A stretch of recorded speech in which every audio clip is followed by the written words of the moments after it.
केसमध्ये चांगले अधिकारी नाहीत। जे अधिकारी यांना 2 वर्षाचं एक्सटेन्शन दिलं तीच कार्यक्षम होती। आयपीएस मध्ये दुसरे अधिकारी कार्यक्षम नाहीत। पण आमच्या पक्षाचा अजेंडा त्या खुर्चीवर बसून विरोधकांचे फोन टेप करून निवडणुकीच्या काळामध्ये पोलीस यंत्रणेचा वापर आम्हाला करता यावा अशा पद्धतीचा अयशस्वी प्रयत्न त्या लोकांनी केला। आम्ही असो, पवार साहेब असतील, उद्धव साहेब असतील, आम्ही सगळ्यांनी मिळून निवडणूक आयोगाकडे तक्रार केली आणि निवडणूक आयोगाकडे तक्रार करून एकदा नाही, दोनदा नाही, तीनदा रिमाइंडर दिलं आणि तेव्हा काल त्या पोलीस महासंचालकाला हटवण्यात आलं। पण दुसरे पोलीस महासंचालक नेमले तर त्यांना टेम्पररी नेमलं।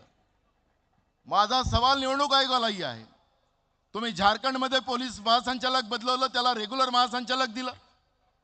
वेस्ट बेंगॉलमध्ये आहे नाही ना,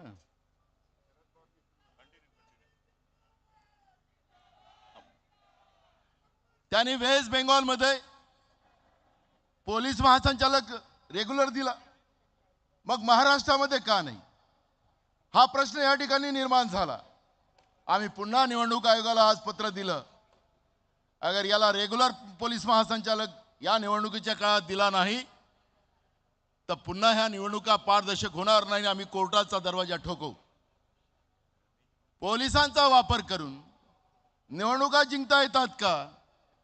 निवडणुका हारण्याची भीती या महायुतीला झालेली आहे आणि हारण्याच्या भीतीनं पोलीस विभागाचा वापर या लोकांनी सुरू केलेला आहे। पण यांचे हे मनसुबे चालणार नाही।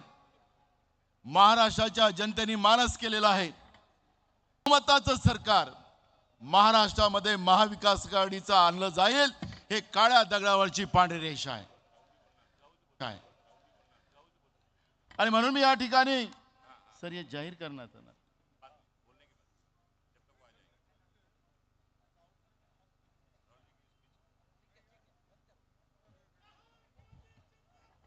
मी या ठिकाणी आपल्या सगळ्यांचे नेते आणि ज्यांना जननायक या देशाच्या लोकांनी स्वयंपूर्तनं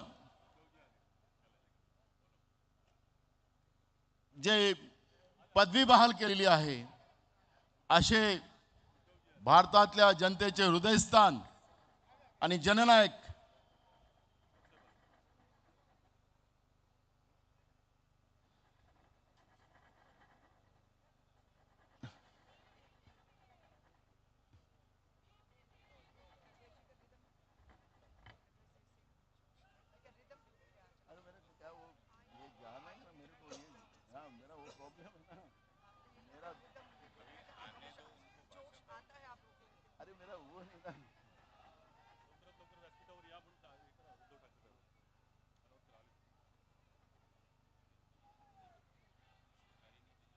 ऐसा है।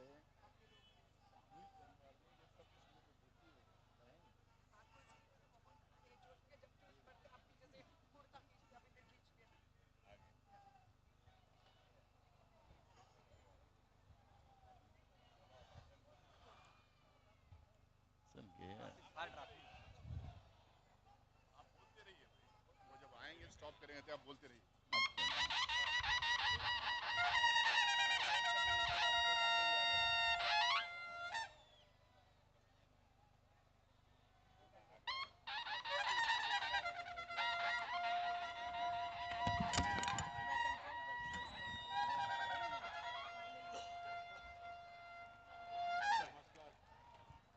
महाराज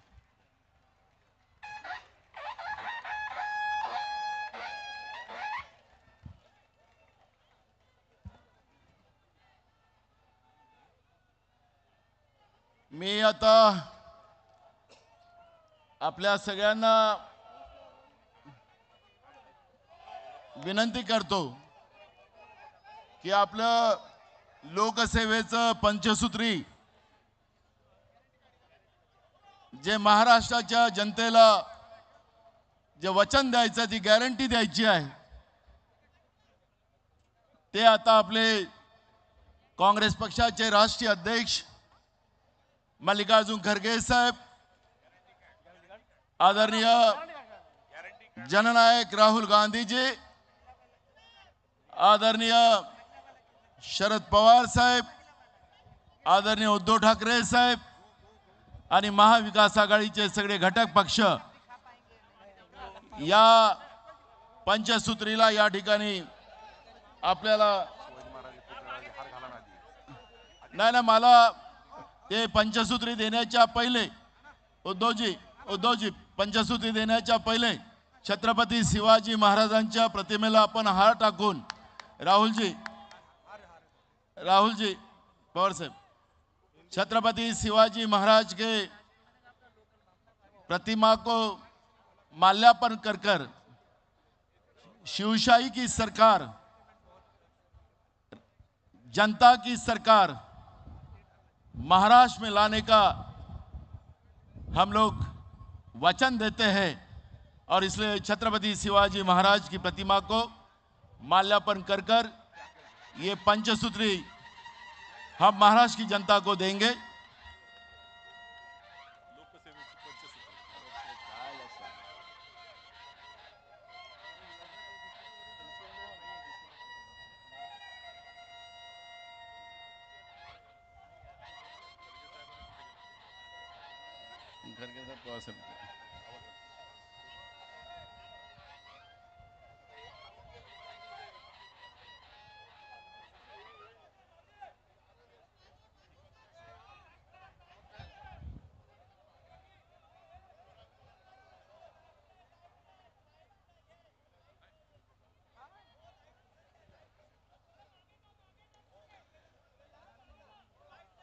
आज महाराष्ट्र की जनता को लोकसेवा की पंचसूत्री इस गारंटी के माध्यम से दी जा रही है। महाविकास आघाड़ी के सभी नेता आपके सामने महाराष्ट्र की जनता को गारंटी दे रहे हैं, वचन दे रहे हैं और इसको पूरा करने का वादा यहां पर करने का आपको वचन देने वाले हैं। महाविकास आघाड़ी की ये गारंटी है और महायुति की जुमलेबाजी है, यह भी महाराष्ट्र की जनता जानती है।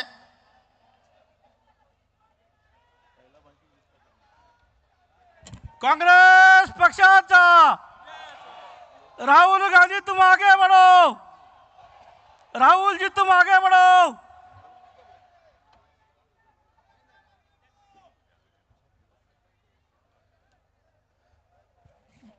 मैंने आप लोगों को कहा कि भाजपा की जुमलेबाजी होती है और राहुल जी ने कर्नाटक हो तेलंगाना हो इस राज्य में जो गारंटी दी वो आज भी वहां पे चल रही है और इसलिए ऐसे जननायक को मैं आमंत्रित करता हूं।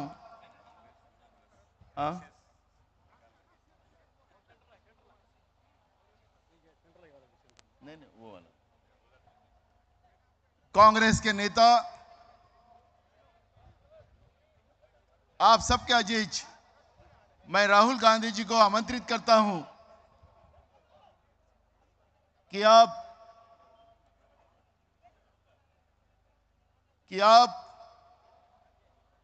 जो लोक सेवक की जो पंचसूत्री हम लोगों को देना चाहते हैं,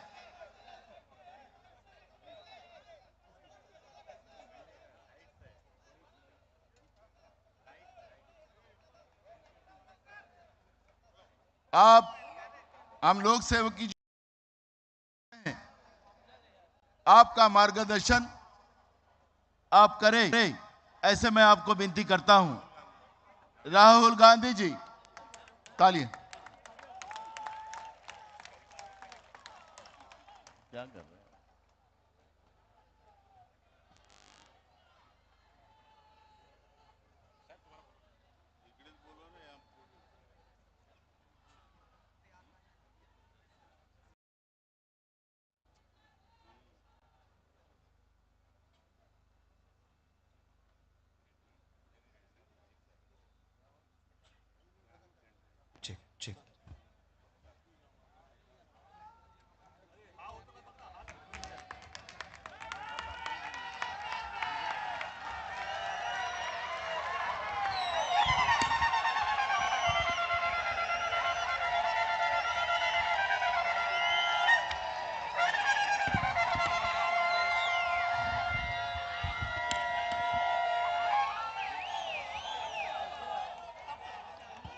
मल्लिकार्जुन खड़गे जी,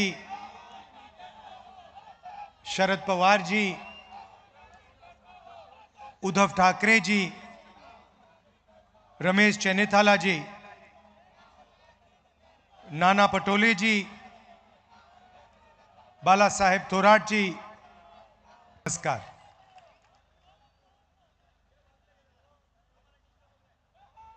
लड़ाई विचारधारा की लड़ाई है। एक तरफ बीजेपी, आरएसएस और दूसरी तरफ इंडिया गठबंधन। एक तरफ अंबेडकर जी का संविधान, एकता, समानता, मोहब्बत, रिस्पेक्ट, और दूसरी तरफ सामने से नहीं, छुपकर बीजेपी के लोग, आरएसएस के लोग इस संविधान को खत्म करना चाहते हैं। सामने से नहीं कह सकते हैं, सामने से कहेंगे तो नतीजा उनको मालूम है, पूरा का पूरा देश उनके सामने खड़ा हो जाएगा। इसलिए वो सामने से नहीं कहते हैं, छुपकर संविधान को कमजोर करते हैं।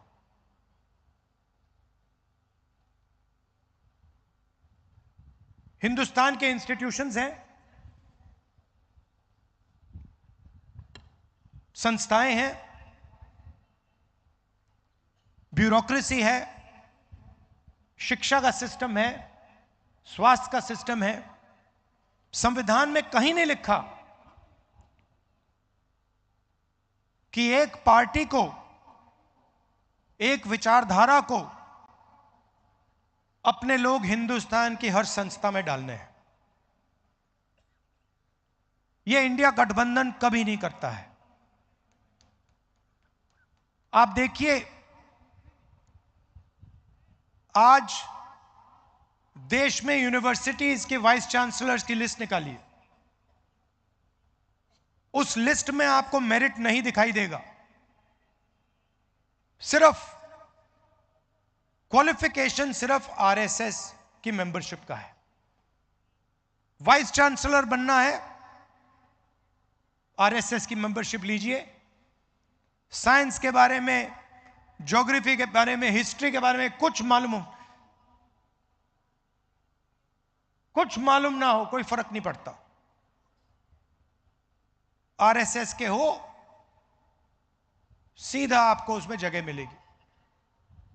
और ये एक संस्था के साथ नहीं हो रहा है, ये हिंदुस्तान की सारी संस्थाओं के साथ, इंस्टीट्यूशंस के साथ हो रहा है।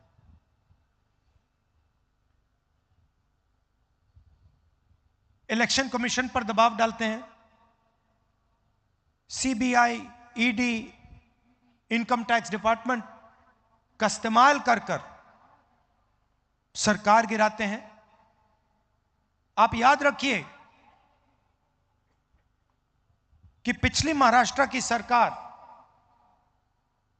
आपकी सरकार, हमारी सरकार थी, इंडिया गठबंधन की सरकार थी, और उस सरकार को चोरी कर पैसा देकर हटाया गया था। क्यों? अरबपतियों की मदद करना चाहते हैं। आप जानते हो, मुंबई जानता है, महाराष्ट्र जानता है कि धारावी आपके आंखों के सामने, दुनिया की आंखों के सामने एक अरबपति को दी जा रही है। आपके जो प्रोजेक्ट्स थे, चाहे वो एप्पल आईफोन की फैक्ट्री हो, चाहे वो हवाई जहाज बोइंग का यूनिट हो, आपसे छीनकर दूसरे प्रदेशों में चले जा रहे हैं। 5 लाख युवाओं को रोजगार मिलता है इन प्रोजेक्ट से। सारे के सारे आपसे छीनकर Gujarat semiconductor plant, iPhone manufacturing plant, GAIL petrochemical project, Airbus project, ये सारे के सारे जो आपके थे, जिससे आपके युवाओं को फायदा मिलना चाहिए था, रोजगार मिलना चाहिए था, ये एक के बाद एक आपसे छीन लिए गए। आपकी जमीन छीनी जा रही है, 1 लाख करोड़ रुपए की जमीन छीनी जा रही है, आपके प्रोजेक्ट्स छीने जा रहे हैं। यह है बीजेपी की सरकार। आपको कहते हैं कि आपको हम पैसा देंगे, महिलाओं को पैसा देंगे, मगर हमने आंकड़े निकाले, बीजेपी की सरकार में आपके साथ क्या किया जा रहा है। महंगाई बढ़ी है, पेट्रोल डीजल के दाम बढ़े हैं, गैस सिलेंडर के दाम बढ़े हैं। इनको अगर आप जोड़ें तो बीजेपी की सरकार हर साल महाराष्ट्र के हर परिवार से 90,000 रुपए छीनती है, आपके जेब में से निकालते हैं और सीधा अदानी, अंबानी ऐसे लोगों की जेब में डालते हैं, और फिर आपसे कहते हैं हम आपको महिलाओं को 1,000 रुपए देंगे, 1,500 रुपए देंगे। मगर इनकी नीयत गलत है। काम ये सिर्फ उन लोगों का करते हैं। नोटबंदी से आपको फायदा हुआ, जीएसटी से आपको फायदा हुआ, किसान के जो कानून बना उससे आपको फायदा हुआ, ये जो आपके प्रोजेक्ट्स हैं जो ये आपसे छीने गए, इससे आपको फायदा हुआ क्या? आप रोजगार नहीं चाहते हो, आप सिर्फ महंगाई चाहते हो, आप बेरोजगारी चाहते हो क्या? हिंदुस्तान में सबसे ज्यादा बेरोजगारी आज है। किसी स्टेट में चले जाइए, महाराष्ट्र छोड़िए, किसी भी स्टेट में चले जाइए और वहां आप पूछिए, युवाओं से पूछिए क्या करते हो, कहेंगे भैया कुछ नहीं करते हैं। मोदी जी ने, बीजेपी की पॉलिसीज ने बेरोजगारी फैला दी है, रोजगार मिल ही नहीं सकता। जो स्मॉल एंड मीडियम बिजनेस वाले हैं उनको एक के बाद एक खत्म कर दिया है। जो रीढ़ की हड्डी हुआ करते थे, रोजगार अंबानी अदानी नहीं दे सकते। अदानी धारावी की जमीन छीन सकता है आपसे, मगर रोजगार नहीं दे सकता है। यह पूरा देश जानता है। रोजगार कौन देते हैं? स्मॉल मीडियम इंडस्ट्री वाले लोग, जो मैन्युफैक्चरिंग करते हैं, जो हाथ से काम करते हैं, ये लोग रोजगार देते हैं। और इन सब को बीजेपी के लोगों ने, इनकी सरकारों ने खत्म कर दिया है। नोटबंदी, जीएसटी, ये पॉलिसीज नहीं है, ये हथियार हैं। छोटे बिजनेस वालों को खत्म करने के, मारने के हथियार हैं। आप जीएसटी देते हो, जितनी जीएसटी हिंदुस्तान का सबसे गरीब व्यक्ति देता है, उतनी ही जीएसटी अदानी देता है। आप शर्ट खरीदोगे, उतना ही पैसा आपके जेब से जाएगा जितना अदानी के जेब से जाएगा। यह जीएसटी की सच्चाई है। और अगर आप देखें, आज हिंदुस्तान में गरीब लोग टैक्स देते हैं। सबसे ज्यादा टैक्स गरीब लोग देते हैं, कमजोर लोग देते हैं, छोटे दुकानदार देते हैं, किसान देते हैं, मजदूर देते हैं। इनडायरेक्ट टैक्स से पता नहीं लगता। आप शर्ट खरीदते हो, टैक्स लगता है। मोटरसाइकिल में पेट्रोल डालते हो, टैक्स लगता है। सब जगह इनडायरेक्ट टैक्स लगता रहता है आपके कंधों पे। ये सब बीजेपी की पॉलिसीज हैं।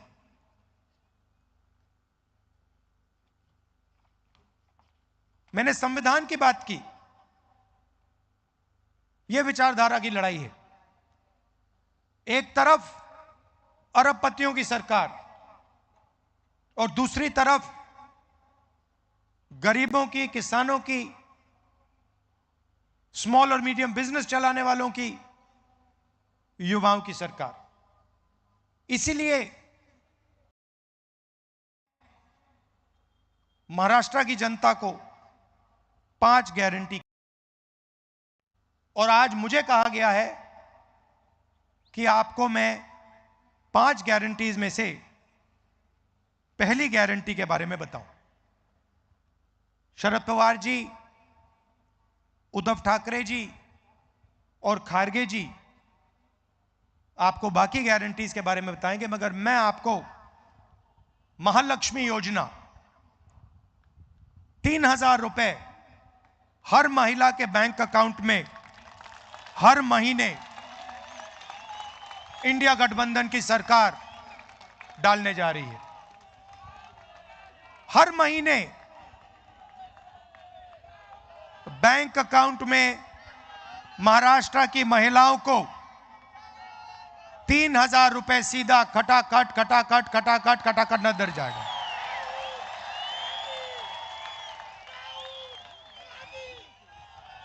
और जब महाराष्ट्र की महिलाएं महाराष्ट्र में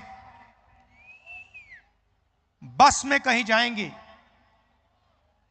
तो उन्हें बस टिकट खरीदने के लिए 1 रुपया नहीं देना पड़ेगा, फ्री में जाएंगी। आप पूछोगे क्यों?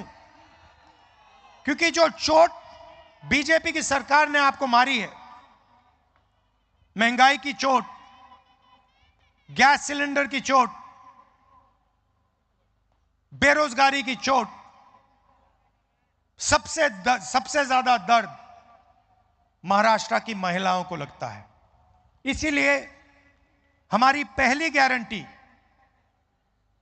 महाराष्ट्र की महिलाओं के लिए बैंक अकाउंट में सीधा 3,000 रुपए हर महीने और फ्री बस ट्रैवल पूरे महाराष्ट्र में।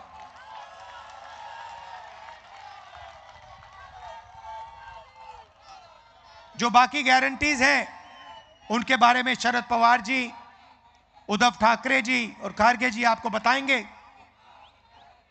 थोड़ा सा मैं आपको जाति जनगणना के बारे में कहना चाहता हूं। आज नागपुर में हमने एक सम्मेलन किया, उसमें हमने जाति जनगणना की बात की। भाइयों और बहनों, हिंदुस्तान में 15% दलित आबादी है, 8% आदिवासी हैं, मगर आज तक किसी को नहीं मालूम कि इस देश में पिछड़े वर्ग के कितने लोग हैं। कोई कहता है 50 हैं, कोई कहता है 55% हैं, कोई कहता है 60% है, किसी को नहीं मालूम। और जब हम देखते हैं, हिंदुस्तान की संस्थाओं को देखते हैं, मीडिया को देखते हैं, कॉर्पोरेट इंडिया को देखते हैं, जुडिशरी को देखते हैं, इन सब संस्थाओं में हमें ना पिछड़े वर्ग के लोग दिखते हैं, ना दलित दिखते हैं, ना आदिवासी दिखते हैं, ना माइनॉरिटी के लोग दिखते हैं, ना गरीब जनरल कास्ट के लोग दिखते हैं। इसलिए हम चाहते हैं कि देश में एक ऐतिहासिक कदम लिया जाए, जाति जनगणना किया जाए और पूरे हिंदुस्तान के लोगों को, हर वर्ग के लोगों को यह पता लगे कि पावर स्ट्रक्चर में उनकी कितनी हिस्सेदारी है, इस देश में धन किसके हाथ में है, संस्थाएं किसके हाथ में है। इसीलिए हमने लोकसभा के चुनाव में कहा था कि अगर हमारी सरकार दिल्ली में बनेगी तो हमारा पहला कदम जाति जनगणना होगा। कर्नाटक में, तेलंगाना में कांग्रेस पार्टी की सरकार है। दोनों प्रदेशों में हमने जाति जनगणना का काम शुरू कर दिया है और तेलंगाना में हमने एक ऐतिहासिक कदम लिया। ऐतिहासिक कदम। पहले सर्वे बंद कमरों में बनते थे, ब्यूरोक्रेट सवाल चुनते थे, मगर हिंदुस्तान के इतिहास में पहली बार तेलंगाना में जो जाति जनगणना पर सवाल पूछे जाएंगे वो तेलंगाना की जनता ने चुने हैं। हमने पूरे स्टेट में मीटिंग्स करी और जनता से पूछा, दलितों से, आदिवासियों से, पिछड़े वर्ग के लोगों से, महिलाओं से, कि कौन से सवाल पूछे जाने चाहिए, आप क्या जानना चाहते हो हिंदुस्तान के पावर स्ट्रक्चर के बारे में, हिंदुस्तान के धन के बारे में, आपकी आबादी के बारे में। और जनता ने हमें सवाल दिए। महाराष्ट्र में भी जैसे ही हमारी सरकार आएगी हम जाति जनगणना का काम शुरू कर देंगे। और पार्लियामेंट में मैंने साफ कहा है, मोदी जी कुछ भी करें, इंडिया गठबंधन की सरकार वैसे ही जाति जनगणना होगा और ये जो 50% की सीलिंग लगा रखी है, जो दीवार बना रखी है रिजर्वेशन की, इस दीवार को हम तोड़ देंगे। भाइयों और बहनों, विचारधारा की लड़ाई है। अगर यह संविधान खत्म हो गया तो हिंदुस्तान के गरीब लोगों के पास, दलितों के पास, आदिवासियों के पास, पिछड़ों के पास कुछ नहीं बचेगा। जो भी आज आपको मिला है, चाहे ये आईआईटीज हो, आईआईएम हो, शिक्षा का सिस्टम हो, स्वास्थ्य का सिस्टम हो, आपकी जमीन की रक्षा, यह सब संविधान करता है। अगर आज अदानी जी पर थोड़ी सी रोक लगी हुई है तो यह संविधान के कारण रोक लगी हुई है। और यह जो किताब है, यह सिर्फ एक किताब नहीं है। इस किताब में महापुरुषों की सोच, हिंदुस्तान की आवाज है इस किताब में। इसमें अंबेडकर जी की आवाज है, फूले जी की आवाज है, गांधी जी की आवाज है, बसवन्ना जी की आवाज है, नारायण गुरु जी की आवाज है, बुद्ध भगवान की आवाज है। उन सब की आवाज इस किताब में है। और हिंदुस्तान की आवाज, गरीबों की आवाज, दलितों की, पिछड़ों की, कमजोर लोगों की, किसानों की आवाज इसमें है। और आस्ते आस्ते नरेंद्र मोदी, आरएसएस और बीजेपी इस किताब को खत्म करने में लगे हैं। इंडिया गठबंधन आपको मैसेज देना चाहता है कि कुछ भी हो जाए, संविधान को कोई नहीं छुएगा, कोई नहीं खत्म कर पाएगा। इंडिया गठबंधन एक साथ खड़ा है, हिंदुस्तान की जनता एक साथ खड़ी है। हम इसको कभी खत्म नहीं होने देंगे। आप सबका मैं दिल से धन्यवाद करता हूं। चुनाव का समय है। आपकी जो पिछली सरकार थी वो आपके हाथों से चोरी की गई। बीजेपी, आरएसएस, इन लोगों ने आपसे आपकी सरकार छीनी। चोरी करके, एमएलए खरीद कर आपकी सरकार छीनी गई। यह आप याद रखिए। और इस बार महाराष्ट्र की सरकार बनाइए जो आपके प्रोजेक्ट्स दूसरे प्रदेशों में ना भेजे, जो आपकी धारावी की जमीन अदानी जी के हवाले ना करे, मगर महाराष्ट्र के किसानों के लिए, मजदूरों के लिए, छोटे व्यापारियों के लिए, स्मॉल और मीडियम बिजनेस और युवाओं के लिए काम करे। आप सबका फिर से बहुत बहुत धन्यवाद। नमस्कार। जय हिंद।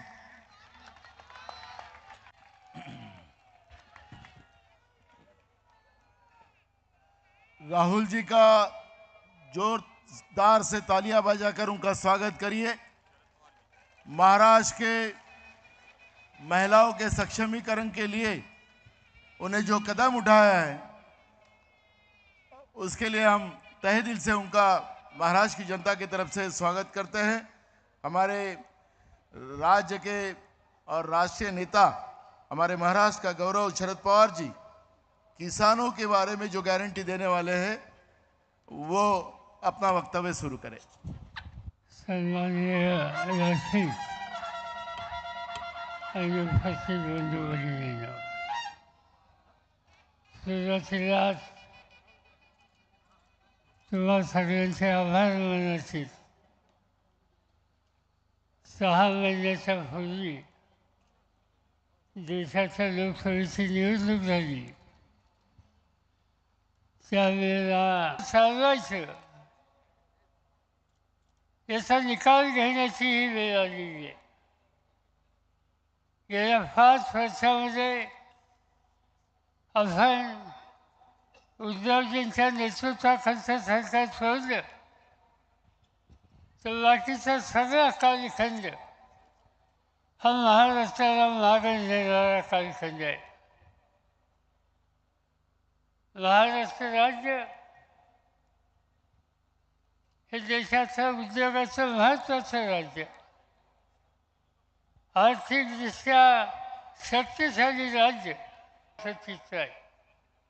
राज्यामध्ये 64,000 महिला आणि मुली आज बेफास्त आहेत, त्यांचा पत्ता लागत नाही। ही स्थिती महाराष्ट्रामध्ये कशी? महाराष्ट्रामध्ये शिक्षणाच्या संबंधी नेहमीच प्रगत राज्य होतं। आज शिक्षण क्षेत्रामध्ये मोठ्या प्रमाणावर भ्रष्टाचार चालू आहे, हे चित्र आपल्याला बघायला मिळतं। दरदारी उत्पन्न असो, अन्य प्रश्न असो, प्रत्येक ठिकाणी आज महाराष्ट्र घसरलेला आहे। शिवछत्रपती हे देशाच्या स्वाभिमानाचं प्रतीक आहे। हल्लीच्या राजवटीमध्ये भ्रष्टाचार हा कोणत्या टोकाला गेला हे जर सांगायचं असेल तर एकच उदाहरण सांगतो की सिंधुदुर्ग जिल्ह्यामध्ये शिवछत्रपतींचा पुतळा जो उभा केला त्या उभारणीमध्ये सुद्धा भ्रष्टाचार झाला। आज आपण बघतो शिवाजी पार्कवर शिवछत्रपतींचा पुतळा आहे, अनेक वर्ष आहे, त्याला काही धक्का लागत नाही। गेट ऑफ इंडियाच्या जवळ छत्रपतींचा पुतळा आहे, समोर समुद्र आहे, समुद्राचं वारं येतं, हजारो लोक तो पुतळा बघतात, त्या पुतळ्याला काही झालेलं नाही। पण सिंधुदुर्गाचा पुतळा मोदींच्या हस्ते अनावरण आणि तो पुतळा उद्ध्वस्त होतो आणि सरकारच्या नेतृत्वाखालचं सरकार होतं। माझ्याकडे देशाचा शेती खातं होतं. शेतकऱ्यांच्यामध्ये अस्वस्थता होती, कर्जबाजारीपणा होता. आम्ही लोकांनी एकत्र बसून देशाच्या शेतकऱ्यांना 71,000 कोटीचं कर्ज आम्ही माफ केलं आणि ज्या शेतकऱ्याच्या शेतीला 12% व्याजाचा दर होता तो 12.6% सरकारमध्ये त्याच्या दुःखाकडे झुंकून सुद्धा बघितलं जात नाही. आणि त्यामुळं याला काहीतरी उत्तर शोधलं पाहिजे आणि त्या उत्तराच्यासाठीच लोकांनी हे आश्वासन, हे एक धोरणात्मक कार्यक्रम आपल्या सगळ्यांच्या समोर मांडला. माझी खात्री आहे की बळीराजाला वाचवण्याच्यासाठी या ठिकाणी हे आघाडीचं सरकार यावं हा आमचा आग्रह आहे. त्याला तुम्हा सगळ्यांची मदत मिळेल आणि महाराष्ट्राचं हे चित्र बदलून एक प्रगतिशील सामान्य माणसाचं दुःख कमी करणारं, महागाईची सुटका कमी करणारं,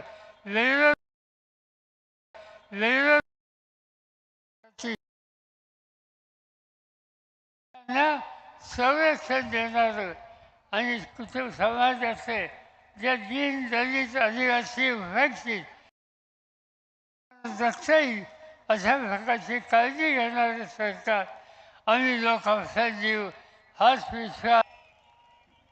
तरुणांसाठी गॅरंटी आपल्याला या ठिकाणी देणार आहेत. आणि आदरणीय उद्धव ठाकरे साहेब याच्यानंतर आपले राष्ट्रीय अध्यक्ष आदरणीय खरगे साहेब हे आपल्याला आरोग्य विषय गॅरंटी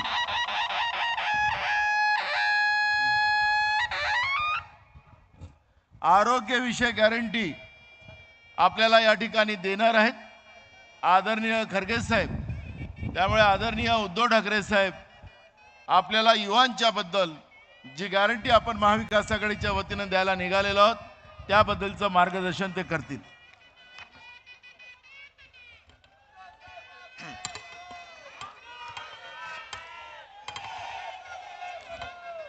माननीय राहुलजी, आदरणीय पवार साहेब, आदरणीय खरगे साहेब, व्यासपीठावरील सर्वच मान्यवर आणि जमलेल्या माझ्या तमाम महाराष्ट्रप्रेमी बांधवांनो, भगिनींनो आणि मातांनो, नुकतीच दिवाळी झालेली आहे आणि आता निवडणुकांचे फटाके फुटायला लागलेत. आपल्याकडे चांगले ॲटम बॉम्ब आहेत आणि पलीकडनं तडतड्या फुलबाजा फुसकुल्या वगैरे काय सुरू आहेत. चालू द्या. 23 तारखेला आपल्याला विजयाचे फटाके फोडायचे आहेत आणि त्याचा निश्चय करण्यासाठी आज आपण इकडे जमलेलो आहोत. कालपासून माझ्या जाहीर सभा सुरू झाल्या. सभा सुरू होण्याच्या आधी 2-3 दिवस मी काही जणांशी बोलवल्याच्या लेंड्या देत आहे, हा तुमचा आनंद. आणि असे बकवास लोक आपल्यावरती राज्य करतायत. आणि म्हणून मी काल सांगितलं की आपलं सरकार आल्यानंतर परत एकदा ह्या ज्या 5 जीवनावश्यक वस्तू आहेत, मग त्याच्यामध्ये तेल आलं, साखर, मग त्याच्यामध्ये तेल आलं, साखर, तांदूळ, गहू, जे काय 5 लागतात त्यांचे भाव आम्ही शेतकऱ्याचं नुकसान होऊ न देता हे स्थिर राखून दाखवल्याशिवाय राहणार नाही. द्या ना, काहीतरी चांगलं द्या, नुसतं घेताय. राहुल जी जो बात आपने कही, खरंच म्हणजे ही धक्कादायक गोष्ट आहे की 90,000 रुपये आपल्या महाराष्ट्राच्या प्रत्येक कुटुंबाच्या खिशातले हे काढले जात आहेत. GST लावतायत, हा टॅक्स लावतायत, तो टॅक्स लावतायत. म्हणजे उद्या श्वास घ्यायला सुद्धा टॅक्स लावतील. आपल्याला कळतच नाही, आपला खिसा मारला जातोय आणि वरनं यांच्या योजना येत आहेत. आज एक चांगली सभा इकडे आयोजित झाली, कारण आपण जे काय करतो ते खुलेआम करतो, काळोखात काय करत नाही. खुलेआम आपली खुलेआम आहे, लोकांसाठी आहे. महिलांसाठी योजना जी आहे ती नुसतीच चालू ठेवणार नाही तर त्याच्यामध्ये भर टाकणार आहोत, हे राहुलजीने आपण सांगितलेलं आहे. पवार साहेब आपण सांगितलं की शेतकऱ्याचं कर्ज हे 3 लाखापर्यंत आपण माफ करणार आहोत.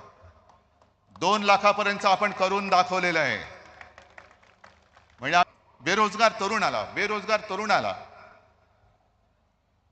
नाहीतर आता ह्या बेरोजगाराची व्याख्या ठरवावी लागेल ना.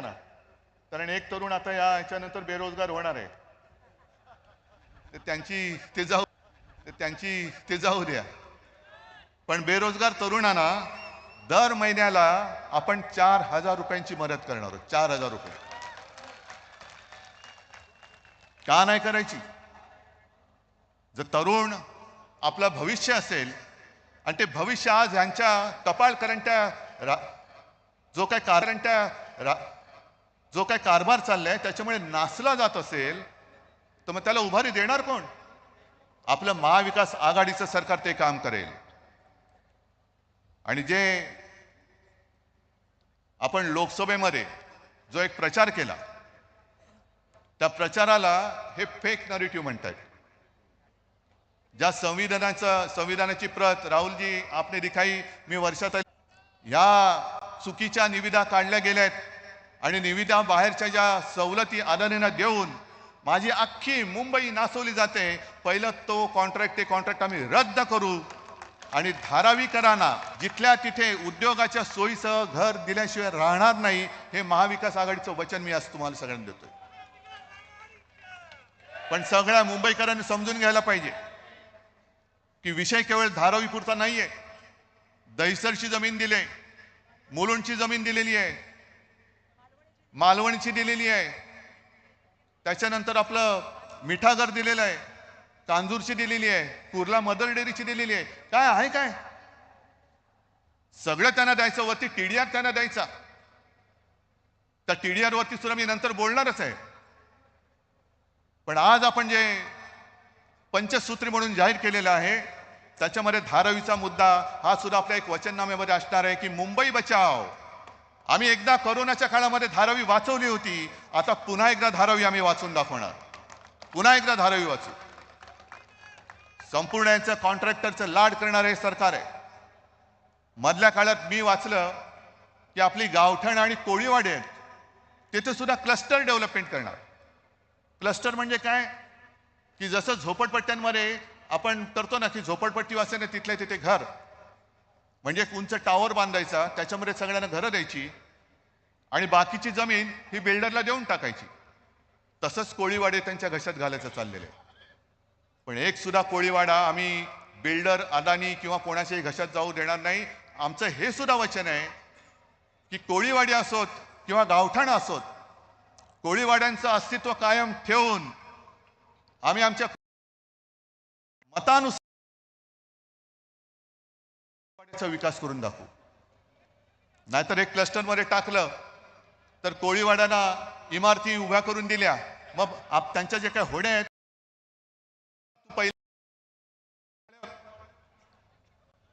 आणि मासे सुकवण्याची सोय जी आज कोळीवाड्यामध्ये आहे, किनाऱ्यावरती आहे, ते कोळी लोक माझी. तेव्हा एक लक्षात घ्या, ही निवडणूक केवळ शिवसेनेची, केवळ काँग्रेसची किंवा केवळ राष्ट्रवादीच्या अस्तित्वाची नाहीये. हे मुंबईचं आणि महाराष्ट्राचं गुजरातीकरण ही निवडणूक आपल्याला जिंकायची आहे. कारण सगळं गुजरातला चाललंय. सगळा कारभार 2 दिल्लीत बसलेले लोक आहेत. मी आपले तुषार गांधी बसलेत, त्यांनी एक शब्द वापरला होता, तो वापरू इच्छित नाही.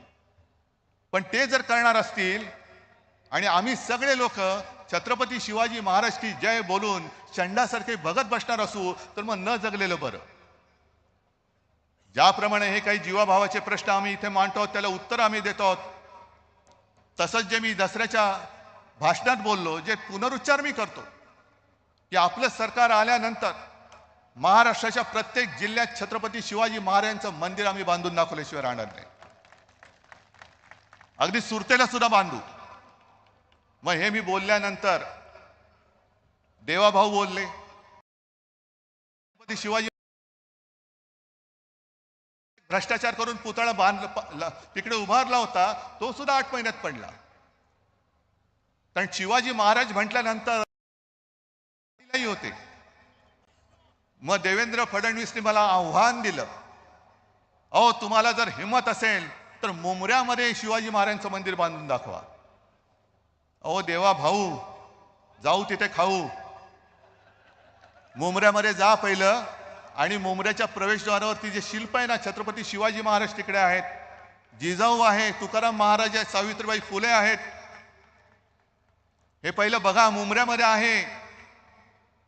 पण मुंब्रा ठाणे जिल्ह्यात येतो. ज्या जिल्ह्यातून तुम्ही आमच्यातला गद्दार फोडलात आणि डोक्यावरती बसवला होता, त्याच्या जिल्ह्यात तुम्हाला छत्रपती शिवाजी महाराजांचं मंदिर बांधणं हे अवघड वाटत असेल तर त्या गद्दाराला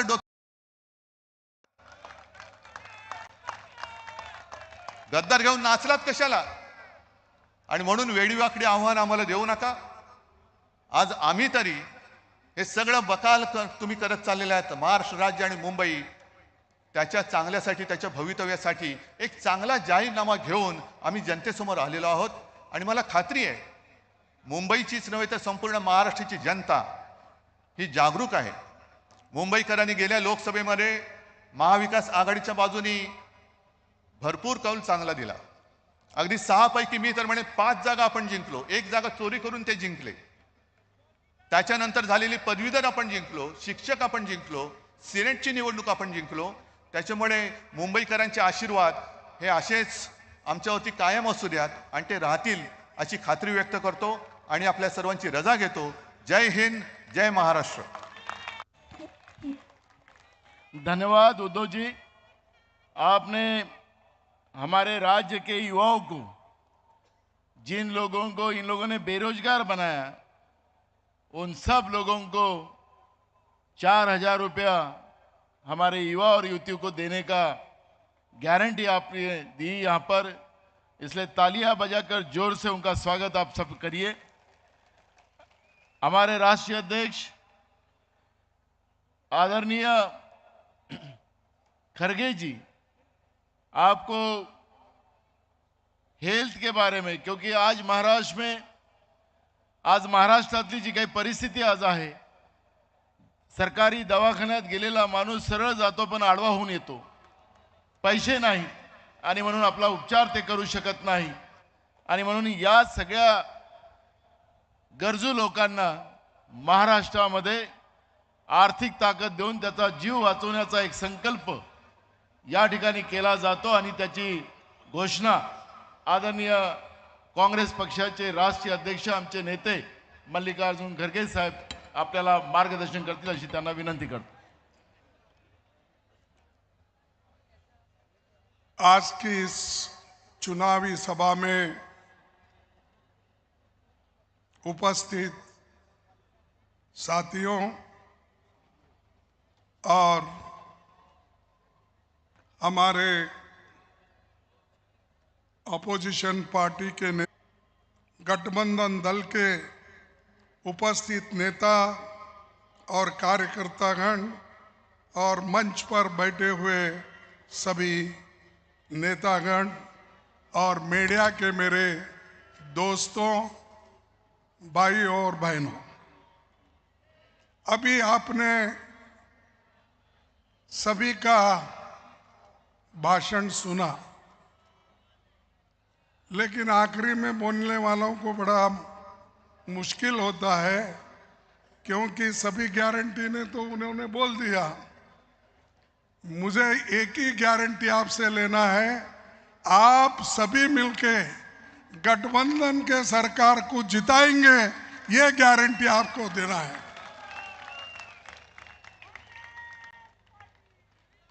और यूं ही होता है, जब बफे सिस्टम में हम खाने के लिए बैठते हैं तो जो पहले पंक्ति में रहते हैं वो लोग ठीक ठाक से खा लेते हैं, जो पीछे रहते हैं उनको बाद में थोड़ा कुछ मिलता है.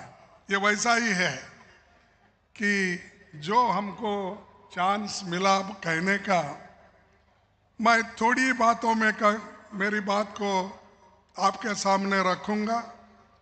आप और मेरे लिए एक 10-15 मिनट दीजिए, उसके बाद ये मीटिंग खत्म होगी तो मैं आपके सामने जो आज 5 गारंटी हमारे नेताओं ने दिए हैं, बड़ा सोच समझकर उन्होंने रखा है। बहुत गहन अभ्यास करके ये जो 5 उन्होंने गारंटीज दिए हैं वो आप सबके भलाई के लिए और महाराष्ट्र के भलाई के लिए दिए हैं। जैसा कि राहुल जी ने कहा, महालक्ष्मी जिसको महिला को हर महीना 3,000 रुपए देने की उन्होंने घोषणा की और ये गठबंधन सरकार का कहना है और ये दे के रहेंगे हम। ऐसा ही हम कर्नाटक में दिए हैं, तेलंगाना में दिए हैं, दूसरे जगह जहां पर हमारी सरकारें हैं वहां पर हम देते आ रहे हैं। कभी कभी मजाक उड़ाते हैं, देखे नहीं, कांग्रेस वाले हमेशा ये लेकिन वो निभाते नहीं। मोदी साहब, आप तो इतने गारंटी दिए 10 साल में, एक तो गारंटी आपने निभाया। मैं आपसे पूछना चाहता हूं, अरे 15 लाख रुपए की गारंटी दी आप, काला धन लाख, हर युवा को 4,000 रुपए हर महीना उनको नौकरी मिलने तक दे रही है। यह है गठबंधन सरकार का एक वादा। दूसरा, मोदी जी ने कहा एमएसपी किसानों के लिए मैं डबल कर दूंगा। कर दिया? नहीं किया, ये भी झूठ। नोटबंदी होने के बाद उन्होंने कहा 100 दिन में मैं सब ठीक करूंगा। अगर ठीक नहीं होगा तो मेरे किसी को भी चौरस्ते पे सूली पे चढ़ाओ या मुझे कुछ भी करो, उन्होंने कहा। उससे फायदा हुआ देश का? नहीं। तो मोदी ने तो इतने झूठ बोले, और उसीलिए मैं बोलता हूं कि मोदी ये झूठों के सरदार है। मैं हमेशा पार्लियामेंट में भी बोलता हूं, बाहर भी बोलता हूं, क्योंकि जो आदमी झूठ कहता है वो कभी लोगों के हित में नहीं होता है। हमने जो वायदे किए थे, मैं बताता हूं, कर्नाटक में हमने वायदे किए, वो पूरे निभाए, और मैं आंकड़े के साथ उनको झारखंड में बताया। मोदी साहब, आपको आंकड़े बताता हूं, 52,000 करोड़ रुपए कर्नाटक गवर्नमेंट में इस गारंटी को, 5 गारंटी को दिए हैं। उसमें से 47% रुपये खर्च हो गए हैं। ऐसा कोई आपने किया है? ये मोदी की गारंटी बोलते हैं। कौन सा गारंटी फुलफिल की आप? हाँ ठीक है, गारंटी उन्होंने किसको दिया? अदानी अंबानी को दिया है। तो इसीलिए ऐसे जो पार्टियां उनको मदद कर रहे हैं, यहां पर जो भी वो बीजेपी के और जो बहुत से लोग तोड़फोड़ करके उधर चले गए, तो उनसे आप दूर रहना चाहिए। और वो सही पार्टियां नहीं है। चाहे शिवसेना में फुट के चले गए, चाहे एनसी नेशनल हमारे शरद पवार जी के पार्टी से फुट के गए। ये जो फुट के जा रहे हैं, टूट के जा रहे हैं, इनके हाथ से मुंबई वालों का भलाई करने का कोई उनका इरादा नहीं है। सिर्फ पैसे कमाना, और पैसे कमाने के लिए वो तैयार रहते हैं। भाइयों, ये मुंबई ऐसा शहर है, लोग यहां पर कन्याकुमारी से लेकर कश्मीर तक, यूपी के, बिहार के, बंगाल के,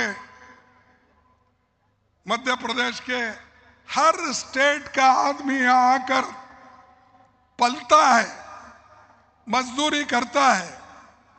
अपने स्टेट में जब वो सोचता है, अरे अगर मैं मुंबई जाऊंगा कम से कम हमको एक दिन का खाना तो मिलेगा, मजदूरी तो मिलेगा, ये कहकर अपने गांव छोड़ते हैं।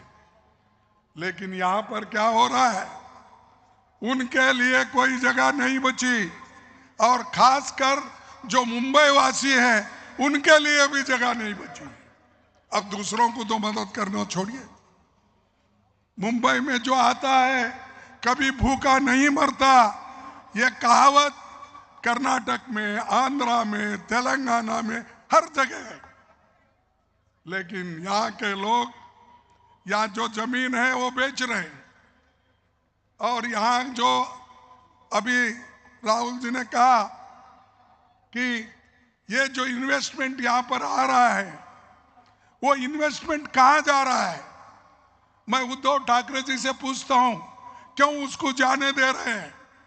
पवार साहब से भी पूछता हूं, वो क्यों बाहर जाने दे रहे हैं? क्या आपसे भी वो मजबूत है? अगर आप लोग एक होकर खड़े रहे, ये पैसा इन्वेस्टमेंट यहां का दूसरे जगह जा नहीं सकता। हम आपके साथ हैं। मुंबई ये हिंदुस्तान का एक आर्थिक कैपिटल है, फाइनेंशियल कैपिटल है। मुंबई है एक हिंदुस्तान का नाक है। हिंदुस्तान के लिए फक्र की बात है। जो भी फॉरेन मिनिस्टर्स आते हैं, प्राइम मिनिस्टर्स आते हैं, पहले वो मुंबई के तरफ देखते हैं। मुंबई में कहाँ हमको इंडस्ट्री बसाना, कहाँ हमको यहाँ पर इन्वेस्टमेंट करना, ये सोचते हैं। लेकिन इसको खत्म करने वाले ये बीजेपी के लोग और शिवसेना जो फूटी हुई है, वो लोग ये बहुत कुछ पीछे से काम कर रहे हैं। और इतना ही नहीं, ये लोग सत्ता में है। अब शाह आए, यहां जोरदार भाषण देते, और हमारे मोदी साहब तो आते हैं भाइयों और बहनों कह के, दुनिया की स्कीम बता के चले जाते हैं। लेकिन तुमने मुंबई के लिए क्या किया, इसका उत्तर पहले दो। यह प्रश्न उसके सामने रखना चाहिए। लेकिन आपको उत्तर कहीं नहीं देंगे। मैंने तो चैलेंज किया, क्योंकि मेरे स्कीम को, मेरे गारंटी को उन्होंने चैलेंज किया, तो मैंने भी चैलेंज किया। आओ मोदी साहब, बेंगलोर में एक जगह ठहरेंगे और आपकी गारंटी कितने यशस्वी हो गए। आपने जो कहा था इलेक्शन में, 11 साल में आपने कितने गारंटी दिए थे, उसमें से कितने गारंटी आपने किया, और यूपीए सरकार में हमने कितने गारंटी थी, हमने क्या किया, मैं बताऊंगा। अभी भी राज्य में हमने क्या किया हम बता देंगे। सिर्फ टीका करने से गरीबों का पेट नहीं भरता, या हमको गाले देने से जनता का पेट नहीं भरता। वो सिर्फ बात करना जानते हैं, काम करना नहीं जानते। तो मैं आपसे विनती करूंगा कि आप ऐसे धरती से आते हो जहां महात्मा फुले शाहू महाराज, अंबेडकर, इनके धरती से आते हो। और ये संविधान किसने बनाया? यही मुंबई के रहवासी डॉक्टर बाबा साहब अंबेडकर ने बनाया। यह मुंबई की देन है। तो ये इसको रक्षा करना और इसकी हिफाजत करना आपका काम है। लोकतंत्र को बचाना आपका काम है। इसलिए ये बात कभी भी आप मोदी जी के नाम से मुंह से नहीं सुनेंगे, शाह के मुंह से नहीं सुनेंगे, आरएसएस के मुंह से नहीं सुनेंगे। ये अगर कोई बात कर सकते हैं जो गरीबों के तरफ है, तरफदारी करते हैं, वही लोग कहेंगे। इसलिए दोस्तों, मैं आपको यही कहने आया हूं कि फुले, अंबेडकर, शाहू महाराज, इनकी जो विरासत है उसको संभालिए। अरे आपसे दूसरे लोग सीखे हैं।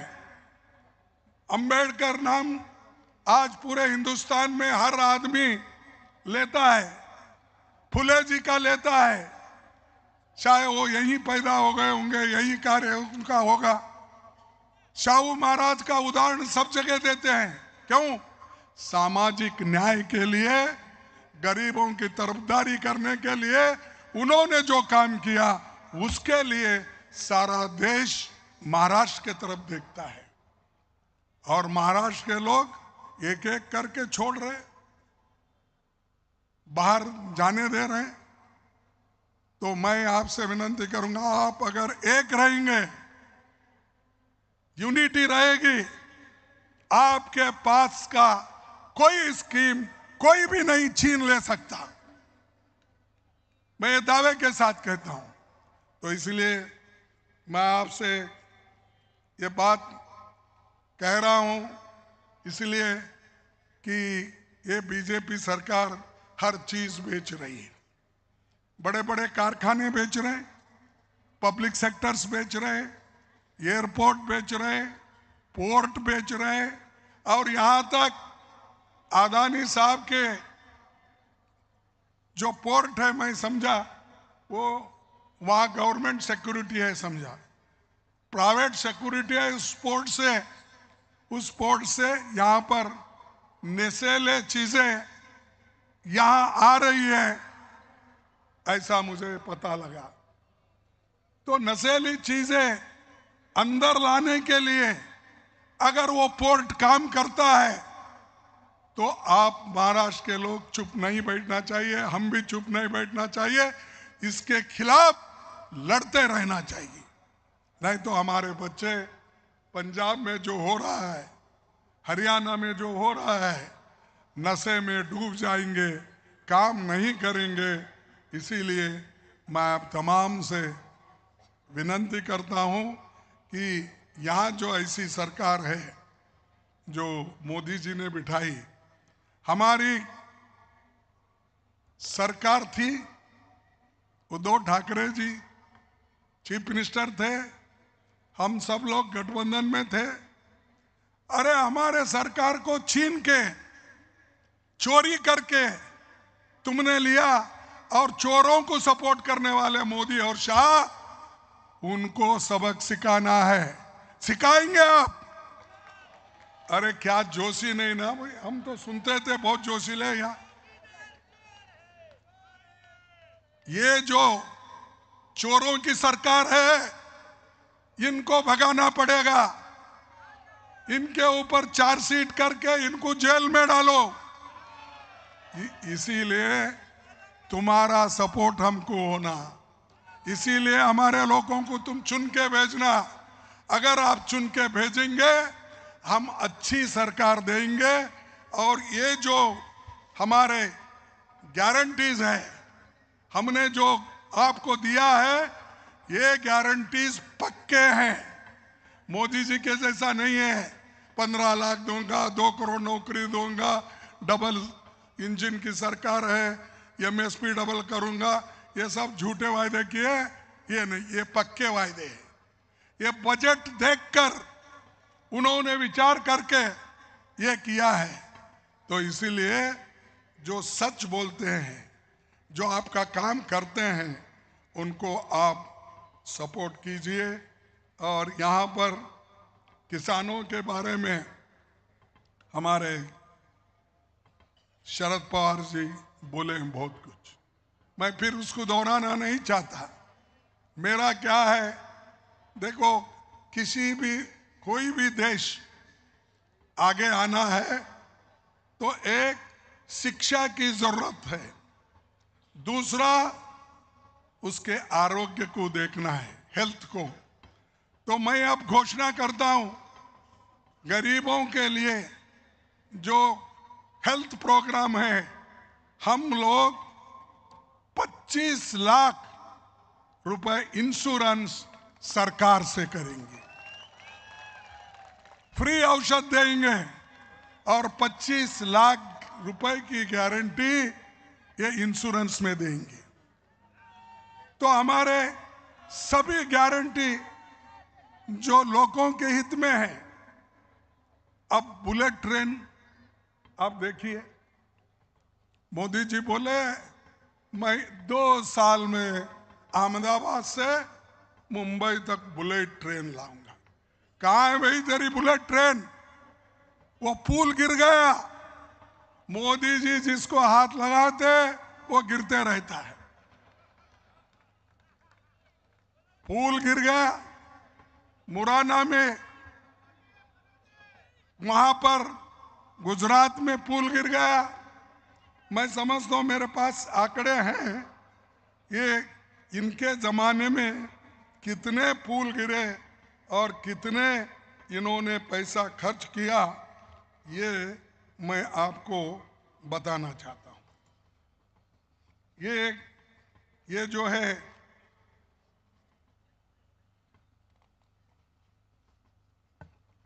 देखो, इनका एक तो प्रोजेक्ट पुणे रिंग रोड का घोटाला, समृद्धि महामार्ग इसमें घोटाला, जलयुक्त शिवार अभियान में हर स्तर पर घोटाले। ये तो सीएजी का रिपोर्ट है, मेरा नहीं। ये सीएजी के रिपोर्ट में ये चीजें आई है। छत्रपति शिवाजी महाराज की प्रतिमा में घोटाला, वो गिर गया। अरे कोई प्राइम मिनिस्टर आता है, इनॉग्रेट करता है, उसके 8 दिन में ही गिरता है। तो क्या मजबूती से काम कर रहे हैं मोदी साहब? कहीं उनका काम ही है उद्घाटन करना, काम अच्छा काम करने का नहीं है, मजबूत काम करने का नहीं, क्वालिटी काम करने का नहीं, सिर्फ घोटाले का काम करना, ये उन्होंने किया। अभी तो सभी लोगों ने बोला धारावी रीडेवलपमेंट के नाम से गरीबों को लूटा जा रहा है, और 8,000 करोड़ एम्बुलेंस खरीदी का भी एक घोटाला है। जलयुक्त शिवार अभियान में हर स्तर पर घोटाले, समृद्धि महामार्ग का भी घोटाला मैंने पहले बताया। और पहले ही मैं ये कहा था कि बीजेपी ने पार्टियां तोड़कर लोगों को खरीदकर ईडी सीबीआई को लगाकर डराकर उन्होंने किया। सिर्फ महाराष्ट्र में नहीं किया, इससे पहले कर्नाटक में किया, इससे पहले गोवा में किया, इससे पहले मणिपुर में किया, इससे पहले मध्य प्रदेश में किया। हर जगह इनकी तोड़फोड़ सरकार। और ऊपर से बोलते हैं हम लोग हमको मदद कर रहे हैं, हमारे साथ है इसलिए हम हुकूमत कर रहे हैं। अरे मोदी साहब, आपके साथ लोग रहते तो आप 240 सीट पे सिमट जाते हैं। आपको बहुमत मिला है, मोदी को बहुमत मिला है? नहीं है, 240। अब उसको 2 टांग लगाए, एक टीडीपी का टांग और एक ये बिहार का। हाँ, जेडीयू का टांग, एक जेडीयू का टांग, एक टीडीपी का टांग लगा लेके चल रहे हैं मोदी। और मैं दौड़ूंगा भागूंगा बोलते, कहां से भागेंगे भाई? तुम्हारे टांग ही टूट गए हैं, लोगों ने तोड़ दिया है और इलेक्शन में तुम साफ हो गए। पहले तो 400 पार, मोदी है तो सब कुछ है, ये कहते थे। लेकिन मोदी की गारंटी भी गई, 400 पार भी गया और 2 टांग दूसरों की लगा के हुकूमत तेमुरलंग कर रहे हैं और आज हमको ये कह रहे हैं।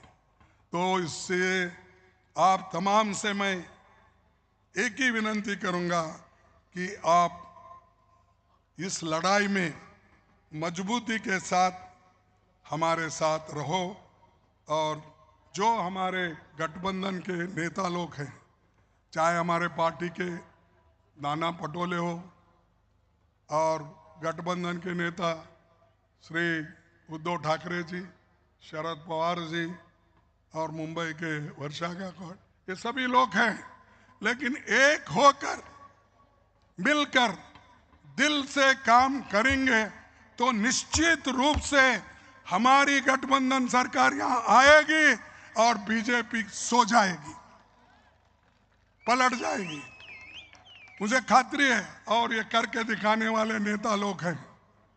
तो इससे ज्यादा मैं कुछ नहीं कहता कि हम बहुत आज मोदी के नेतृत्व में बहुत कुछ हमने खोया है और गरीब गरीब बनते जा रहा है, अमीर अमीर बनते जा रहा है। इस देश का 5% लोग, देश की संपत्ति उनके पास 60% है। 5% लोगों अमीरों के पास 60% संपत्ति है और इस देश के 50% गरीबों के पास सिर्फ 3% संपत्ति।